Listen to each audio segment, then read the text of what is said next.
Hi, I'm Michael. I'm a senior and student council president, and I have been here for 4 years. I remember wondering what a day at GAL would look like, so I want to take the opportunity to show you. Our mornings start off with breakfast as an entire school. From breakfast, we head to house jobs, our version of chores. After our morning responsibilities, we head to classes for the day. Classes are 45 minutes long with an average of 3 to 7 students. Teachers at GAL are truly invested in you and your academics. At my old school, I was just trying to get by, but because of GAL, I'm going to graduate high school and attend college to hopefully study education. Before we are done for the day, we head to tutorial, a 30-minute window of time before athletics that allows us to go to teachers if we are struggling in class or if we have a question with our homework. Unlike traditional schools, we do not take gym class.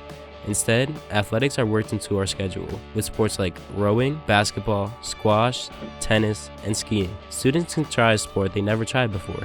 For most of us, graduating high school is something we all dreamed of, but never knew it could come true. With GAL, not only are we able to graduate high school and go to college, but we are given the tools to get through college and succeed.